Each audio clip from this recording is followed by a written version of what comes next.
Sobat Kairos yang terkasih, firman Tuhan bagi kita pada hari ini tertulis dalam Filipi 3 ayat 7. Beginilah sabda Tuhan. Tetapi apa yang dahulu merupakan keuntungan bagiku, sekarang kuanggap rugi karena Kristus. Sobat Kairos, pernahkah kita membayangkan mengorbankan sesuatu yang telah kita bangun dengan susah payah sepanjang hidup kita? Sesuatu yang membuat kita dihormati, sukses, dan dipandang hebat oleh orang lain, lalu tiba-tiba kita melepaskannya begitu saja? Bagi sebagian besar dari kita, tindakan itu terdengar tidak masuk akal dan bahkan merugikan.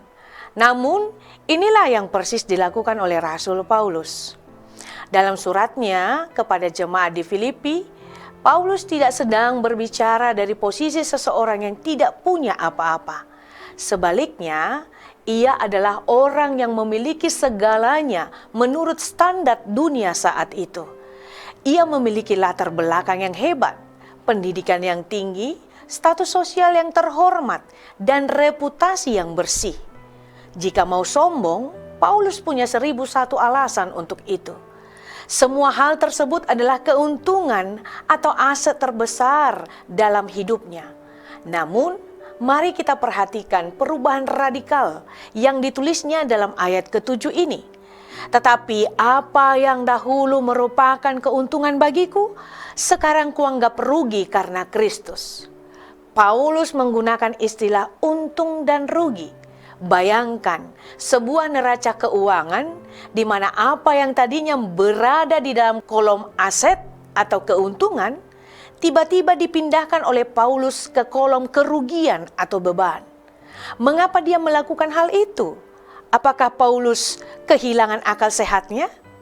Tentu tidak sama sekali. Paulus justru baru menemukan kebenaran yang sejati. Perubahan ini terjadi karena ia mengalami perjumpaan pribadi dengan Yesus Kristus di jalan menuju Damsyik. Saat Paulus melihat betapa indahnya Tuhan Yesus Kristus, betapa besarnya kasih-Nya, dan betapa berharganya keselamatan yang ditawarkannya. Seketika itu juga semua pencapaian dunianya meredup. Seperti seorang yang menemukan sebongkah berlian murni. Ia tidak lagi peduli dengan kerikil-kerikil yang mengkilap yang sempat ia koleksi sebelumnya. Di hadapan Kristus, semua kehebatannya langsung kehilangan kilauannya.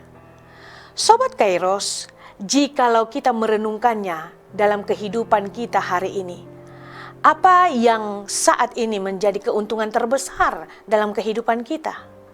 Apa yang paling sering kita banggakan di hadapan orang lain? Pekerjaan kita kah? Status sosial kita kah? Isi rekening kita kah? Atau mungkin posisi pelayanan kita yang hebat kah? Semua hal itu sebenarnya tidak salah.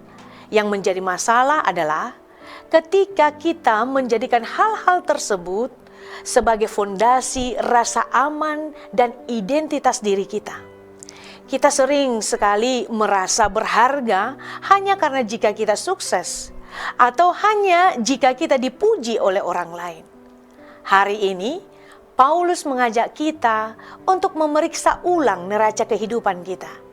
Mengikuti Yesus bukan berarti kita harus berhenti bekerja atau membuang semua prestasi kita. Mengikuti Yesus berarti kita bersedia menurunkan posisi hal-hal duniawi itu dari tahta hati kita dan menempatkan Kristus di atas segalanya. Ketika kita berani berkata bahwa Kristus adalah keuntungan terbesar kita, maka kita tidak akan lagi diperbudak oleh pujian dunia, dan kita tidak akan hancur saat kehilangan hal-hal materi. Kita tahu bahwa harta kita yang paling berharga dan tidak akan pernah direnggut adalah Yesus Kristus Tuhan. Karena itu, berhentilah melelahkan diri demi menggenggam dunia yang fana ini, dan mari serahkan tahta hati kita sepenuhnya kepada Dia, harta sejati yang rela kehilangan segalanya demi menyelamatkan kita.